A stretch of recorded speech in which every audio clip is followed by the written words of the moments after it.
Andy, algo interesante, que esa tasa no es solamente baja, sino ese plazo de 40 años. Comentaba hoy que cada vez que tú asumes un bono o cualquier instrumento de plazo más largo, entonces es más sensible a los cambios de las tasas de interés. Cuando te fluctúan una tasa de interés, a la hora de tú salir a vender ese instrumento, le da más duro en el precio, mientras el plazo es más largo, ¿verdad? Tiene una duración más larga.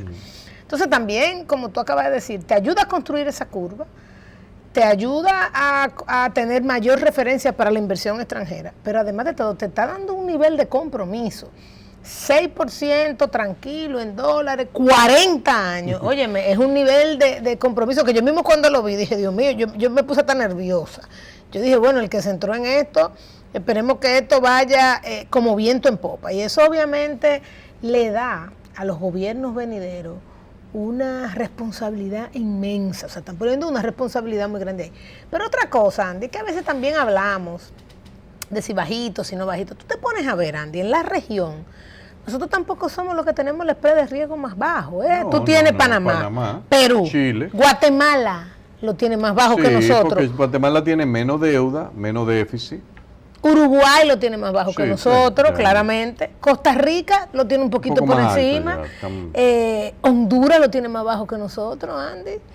Mucho más bajo que nosotros. Sí, pero yo no sé cómo ha colocado Honduras últimamente. No, pero real y efectivamente en su ENVI está mucho más bajo. Y eso nos lleva a una reflexión. Hemos colocado a una buena tasa. Si países con los cuales nos comparan, quizá hay indicadores estructurales nuestros que no son los más favorables. ¿Tú te imaginas, Andy, nosotros haciendo una buena reforma fiscal, una buena reforma laboral, atacando un poquito el sector eléctrico y entrando del dinero de este país, ¿cuánto se va a desplomar? Estamos hablando de que nosotros estamos ahora mismo en 3.30, más o menos de spread. 100 puntos fácil.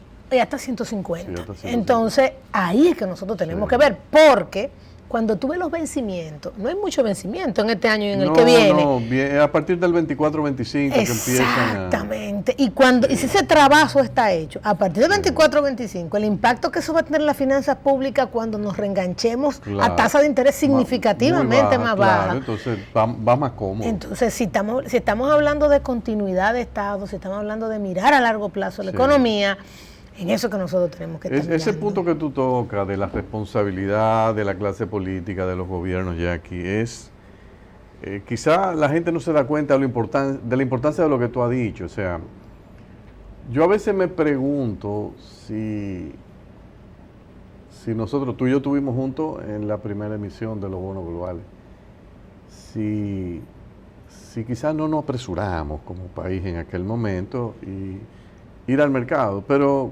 cuando converso de nuevo con los banqueros que nos acompañaron aquella vez, me dicen, no, Andy, mira, ese era el momento oportuno y todos los países tienen sus crisis en un momento dado, y a ustedes les sucedió lamentablemente una crisis bancaria en el 2003-2004 que ustedes no la tenían previsto y bueno, pasaron un mal momento, pero ese fue el momento oportuno.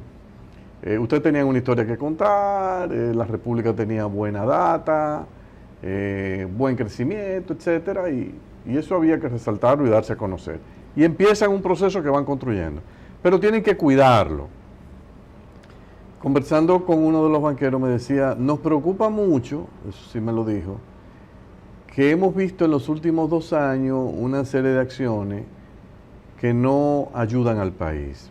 Y es que cuando el Congreso de ustedes aprueba las leyes de emisiones de bonos, por alguna razón, algunos ciudadanos se presentan al Tribunal Constitucional y someten recursos de inconstitucionalidad porque entienden, desde su punto de vista, que no se cumplieron con las normas establecidas para los procesos de aprobación de ciertas leyes que requieren aparentemente un periodo de tiempo entre una primera lectura y una segunda lectura. Yo realmente no he estado presente en esos procesos donde se han aprobado esas leyes y no te puedo decir cuán válido o no es eso. Pero lo que me dicen los banqueros, por ejemplo, e incluso firmas de abogados de New York que están relacionadas con estos procesos de emisión de deuda aquí y en otros países, es que eso tiende a crearle al potencial comprador de bonos ciertas sospechas sobre la fortaleza institucional de las economías introduce un elemento de riesgo que lo lleva a ellos a demandar o exigir una tasa de interés más alta, porque dicen, bueno, yo tengo que descontar la probabilidad de que ese Tribunal Constitucional sobre la marcha decida fallar que ese bono es inconstitucional porque el proceso de aprobación estuvo viciado y no cumplió con las normas establecidas. Eso tiene dos problemas. El primer problema es que si tú estás obligado a pagar una tasa de interés más alta, a quien eso le afecta es al gobierno que arranque el 16 de agosto del 2020, porque va a enfrentar una tasa de interés más alta. Entonces, quizá hay gente que cree que con eso le está haciendo un favor a los partidos políticos de oposición. Y no es así. Cuando tú lo ves con detenimiento, tú dices, bueno, pero si yo lo que quiero es crearle una crisis al gobierno actual, de todas maneras colocó el bono, quizá pagó una tasa de interés más alta que la que pudo todavía haber conseguido, pero quien termina pagando esa tasa de interés más alta por mi accionar es el gobierno que yo quiero ayudar a subir. Entonces, eso deberían tomarlo y anotarlo. Segundo lugar, si tú te dedicas cada año a que se aprueben las leyes de bono, a ir al Tribunal Constitucional a someter un recurso de inconstitucionalidad en un Tribunal Constitucional que ya falló casi a unanimidad el año pasado y dijo que no, que eso era totalmente constitucional, que el proceso se había cumplido todo perfectamente, y vuelve con lo mismo ahora. La pregunta que yo me hago es la siguiente: bueno, ¿y si hubiese alguna mentalidad perversa vamos a suponer que el actual partido de gobierno, en un escenario X, como dice alguna de las encuestas, sale y se transforma en la oposición? Y dice, bueno, pues mira, yo me voy a vengar ahora, cada vez que ellos vayan a emitir un bono, yo voy a ir al Tribunal Constitucional. Y voy a tratar, en base a mi capacidad de convencimiento en ese Tribunal Constitucional, que lo declaren inconstitucional. Y que entonces un nuevo gobierno no pueda hacer el rollover. O sea, que no pueda emitir deuda para pagar vencimiento. ¿Qué es lo que tú le estás creando a ese gobierno? Una crisis macro innecesaria. Al país. Entonces, ¿qué es lo que yo digo? Que la clase política, hay temas que yo entiendo que tienen que tratar con más delicadeza. Mi recomendación a todos los candidatos políticos de la oposición es que de alguna manera se reúnan con grupos de tenedores de bonos, con firmas calificadoras de riesgo. Los candidatos presidenciales, no los equipos económicos, no. Los mismos candidatos que puedan tener encuentros para que escuchen y vean cómo es que ellos piensan. De manera que a veces hay candidatos que se le acercan gente y dicen, mira, te vamos a ayudar, vamos a someter este recurso de constitucionalidad. Y lo hacen de buena fe, creyendo que le están, y sin darse cuenta de lo que le están haciendo un daño. Entonces nosotros como país tenemos que graduarnos de eso y pasar esa página de cosas que no ayudan a la República Dominicana. Yo siento que el lema debe ser primero la nación. Y yo creo que cuando nosotros lo que queremos es proyectar hacia afuera de que no somos un país serio, porque el Congreso aprueba leyes y entonces viene gente y dice, no, eso se aprobó inconstitucionalmente, viene el Tribunal Constitucional y dice, no, eso se aprobó bien. Y entonces el año próximo, la misma cantaleta. Pero la gente de fuera va a decir, pero estos tipos son unos payasos, estos tipos no son serios.